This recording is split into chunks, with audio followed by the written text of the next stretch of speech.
Okay, children. Let me mute you all first, and then we are going to start with the chapter that is history.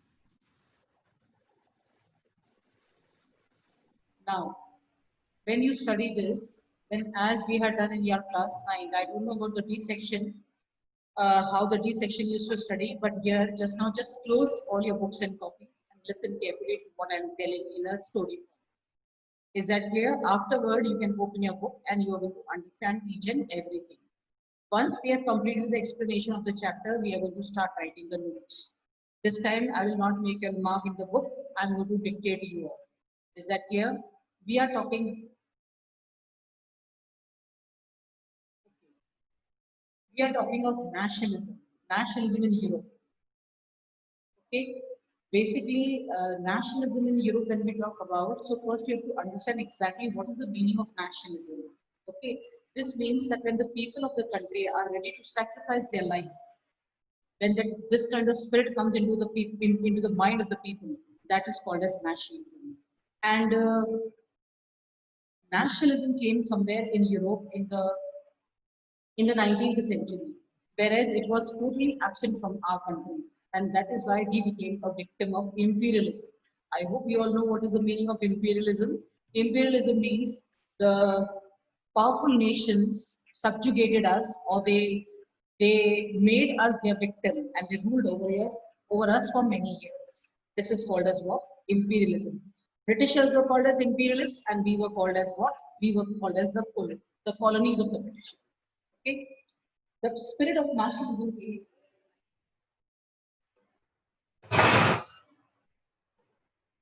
Spirit of nationalism came in Europe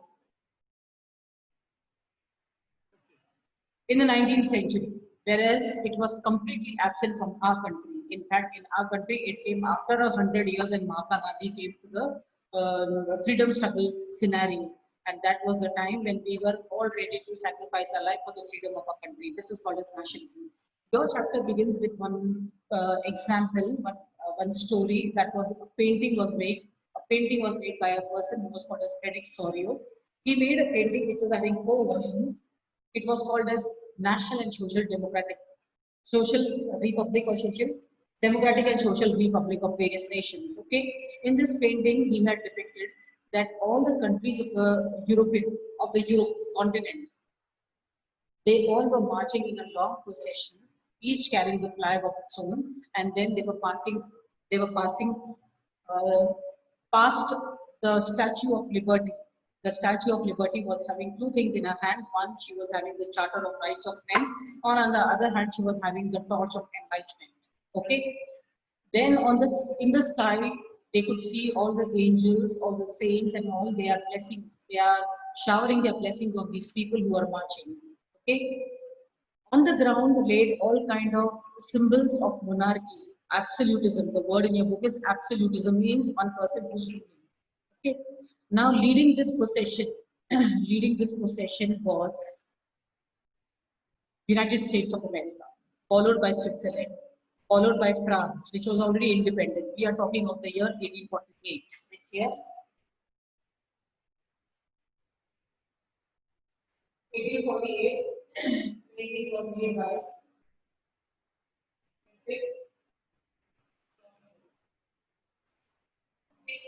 Social and Democratic Republic.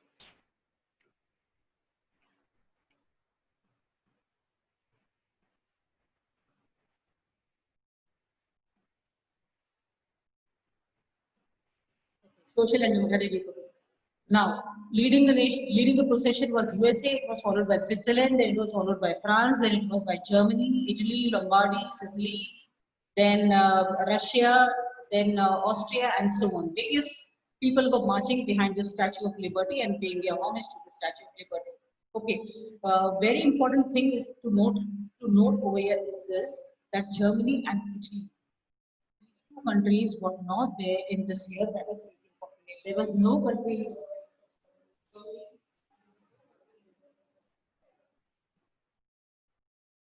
Exactly, very strict.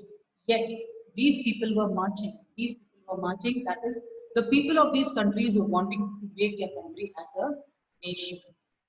Now, how this now? During the 19th century, this spirit of nationalism, it came as a kind of force and it swept the entire continent of Europe. How it came, and how it happened. That is what we are going to study in this chapter. Okay, it did not came automatically on its own. Say, for example, on its own among the minds of the people, but it was a result of struggles of many great leaders, the common people, the actions of the leaders, and that is why it came and it was in the minds of everybody. Everybody was wanting to make a nation, and nation. Okay, this begins your chapter. Now, Yuvika, just pay attention. Okay, next, you all have studied your French Revolution. French Revolution, I hope you all remember. Just to remind you all, 1774, 1674 of France.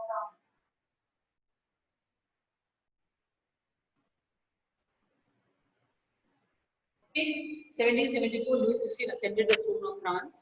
Yes, and 1779. 1779, 1789, France became independent from monarchy and it became a republic. Remember that? French Revolution, Louis XVI was killed, a new government came into existence. Okay, gradually this government was also then again there was some kind of revolution by the Jacobins, 1791. Again the country was under dictatorship. After that again Jacobin was killed within a year. Again France became a republic. In your this chapter, we are going to keep France as the base because we are going to see that on and off France is going to come. You have to remember that French Revolution, why it is important, why did we study in class 9? Because it gave the idea to the entire world of freedom, liberty. What do you mean by freedom as well as liberty, equality? It also told the people that the actual power is in the hands of the people. If people come on the road, they can do anything.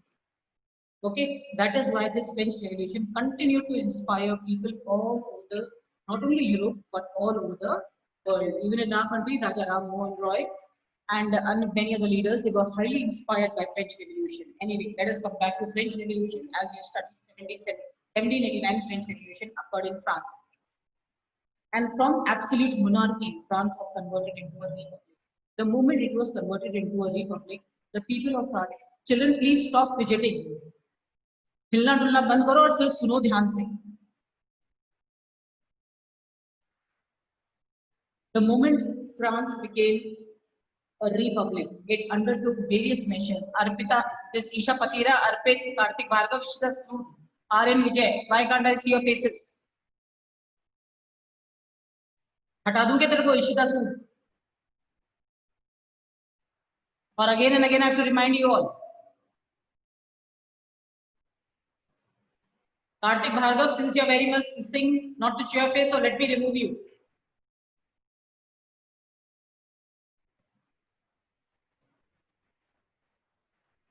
Karthik Bhargav.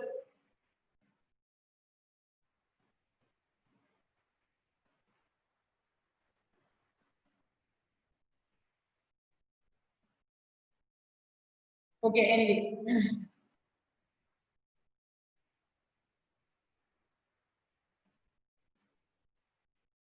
As soon as France became independent, it undertook a number of measures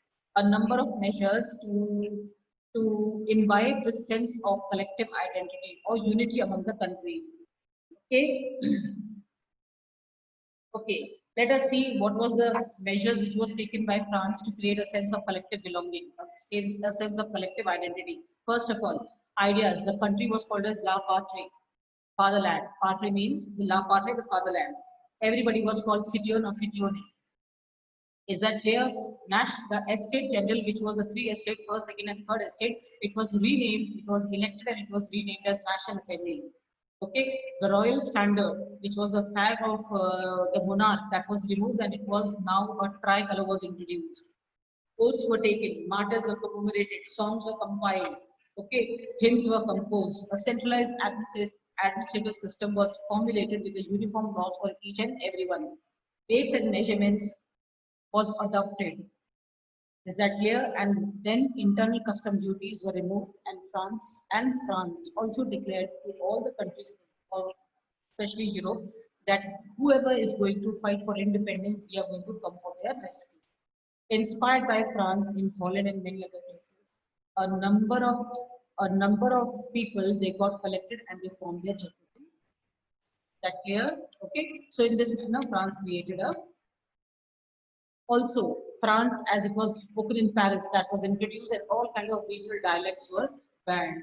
Okay, and these revolutionaries they also declared that it's a mission to bring freedom and independence.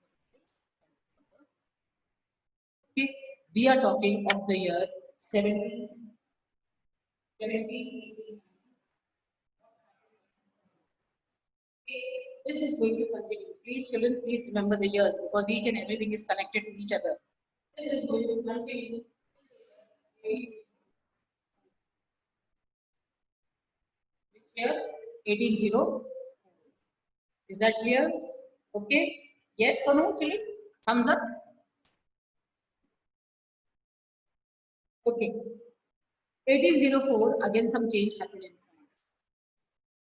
And this change was that France, on and off children in this chapter, you're going to see that sometimes France is under monarchy, sometimes it is under constitution monarchy, sometimes it is a republic. This is going to come on and off. As I said to you all in the beginning, that France is the base of this chapter. You have to remember whatever development keeps on occurring in France. Anyways, 1804, all this came to an end. All this came to an end. Why? Because there came another conqueror, and his name was Napoleon Bonaparte. Okay, he was a conqueror just like Alexander the Great. Now, Napoleon, when he came to power, no doubt the first thing which he did was destroying democracy, which was happening in France. But as far as administrative fields were concerned, administration of the country was concerned, he introduced not many changes.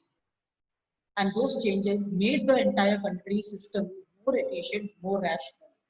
And that is why this was called as Napoleonic Code or Civil Code of 1804 or 1804. Is that clear?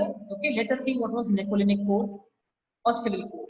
All privileges based on birth was abolished. Nobody is cleric, nobody is aristocrat, everybody is equal. First thing. Secondly, he simplified the administrative system for the benefit of everybody. He abolished all kind of feudal system. Nobody was landlord, nobody was serf. Serf, the word serf is there in your book. Manor and serf. I'm writing on the blackboard. Please pay attention so that you will understand.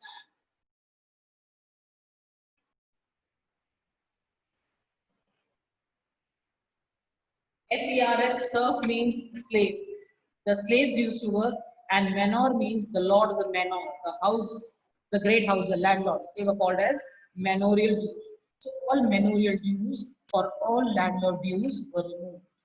Serfs were made free.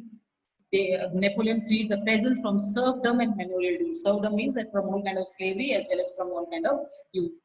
Bill restrictions was removed. Another great thing which was being done by Napoleon. What used to happen in Europe that if one producer was there, okay, he used to make a group of 4 5 producers, and only these producers used to produce one product. The new producer, if they wanted to join or they want to come into this production process, they were not allowed because allowing them means sharing profit. This system was called as monopoly. Actually, the system is monopoly when only one person is there or a group of persons is there. Okay, this was removed by Napoleon. And this system, this association is called as guild. And this guild restrictions were removed. If any producer was wanting to start the production process, he could easily join. So Napoleon removed this also. Next is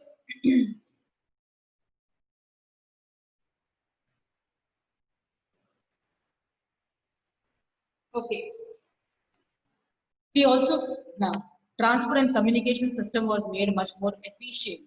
Okay, and everybody, peasants, workers, as well as businessmen, all were very much relieved and they were happy with these changes which was happening in France because it was giving a kind of encouragement to trade, to industry, and they all welcomed this. Uniform system of law, standardized weights and measurements, all this was also being introduced. Conclusion, however, in the areas now, simultaneously, Napoleon also declared that whichever country is fighting for independence, we are going to help them.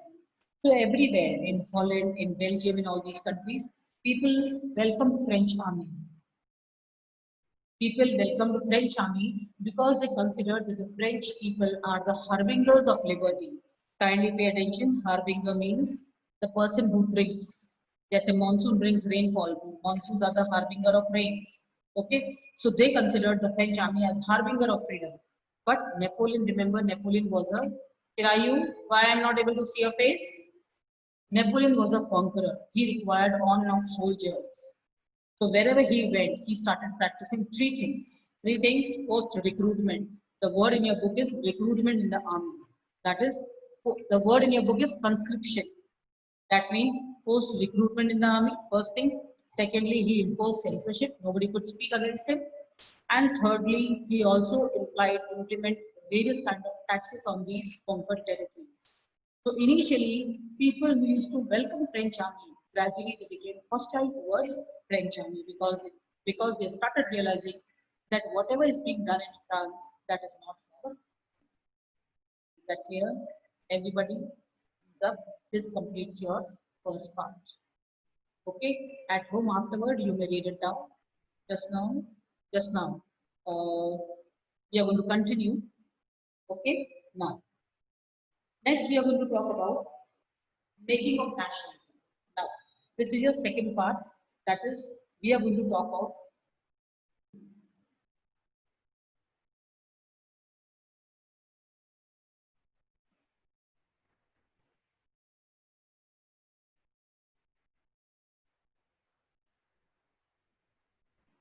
we are going to talk of 17 means capital visit. I hope you all know 1707, 1701, 18th century begins. 1801, 19th century begins. 1901, 20th century begins. Okay, okay. We are going to study about making of nationalism. Here you are going to study, this is quite a difficult part because here what you are going to study is this, that when we talk of the European continent, very small continent, yet we will find that instead of Germany and Italy, there was Germany and Italy and Switzerland. They all were divided into small, small territories, cantons, duchies. So part it was divided. As far as Russia was concerned, that is Central Europe was concerned, it was under autocratic monarchies, the Tsars, who were not ready to listen to anything. Tsar, we have always studied Russian Revolution. Okay, Habsburg dynasty, another important dynasty. We all know Bourbon dynasty. Louis XVI belonged to the Bourbon dynasty. Another dynasty which was very important was the Habsburg dynasty, which ruled over Austria. The dynasty in Russia was Romanov dynasty. The dynasty in France was the Bourbon dynasty. The dynasty in Austria is Habsburg dynasty. Habsburg dynasty, it ruled over Austria, Hungary, Alpine region, Tyrol, Sudetenland, Bohemia, and so Lombardy, Venetia also, Venice also. Okay. Then we were having Hungary. In Hungary, there were two kind of groups. One was half of the people they used to speak Magyar language. They spoke Magyar language, and the other half they spoke a variety of dialects, their own language. Okay. Then we are going to talk of Poland. Poland is the area which was called as Galicia. There also people spoke different kind of language, and only the aristocrats they spoke the Polish language. Is that clear? You need not to be worrying about all these kind of names because I'll tell you later on what you're supposed to do with this. Now, beside these, there live peasant people. Peasant people, example, the Bohemians, the Slovaks, in the north, the Slovens, the Kainola, the Croats, the Romans in Transylvania, and so on. Okay.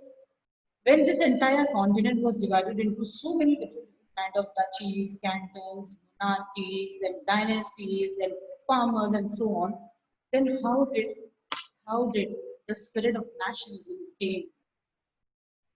And to think of nationalism was virtually impossible in this kind of scenario because nobody is ready to give up their power, their language, their culture. Then how did nationalism came?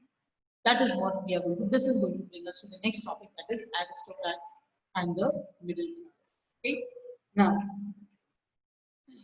in France, there were two groups of people. One was the powerful landed aristocrats. Powerful landed aristocrats means aristocrats who used to possess large amount of land, where they used to do what? agriculture, and they never did any kind of agriculture. It was the serf, the slaves who used to do agriculture. They owned large estate. They spoke French. They were say united by ties of marriages, and they used to mingle among their groups only. Okay, so this was, but numerically this group was very small. That is, they were very less in number. Yeah, Aristocrats say, लेकिन बहुत कम थे. The most of the people, they were peasants, farmers, workers, and so on. Majority of the population was peasantry, tenants, small owners, as well as. Okay, this was the kind of setup, social setup of this entire Europe. In between this kind of setup, there emerged one more group, and this group was a new emergence. Why? Because this was also the time when trade was flourishing everywhere. And because of international trade, one commercial class had emerged. This commercial class was educated, this commercial class was wealthy also. This commercial class, they used to speak of equality. And these were the people who started professing and popularizing the ideas of liberty, freedom, equality. Why so many people are having all kind of privileges? Why clerics and aristocrats are treated in a different manner? Why the common people are suffering? Why everybody is not treated? What I mean to say, that these are the people who brought this idea of liberty, nationalism to. Is that clear? Okay, we are going to continue after a break of 10 minutes. Kindly be here only because I have to end this class in order to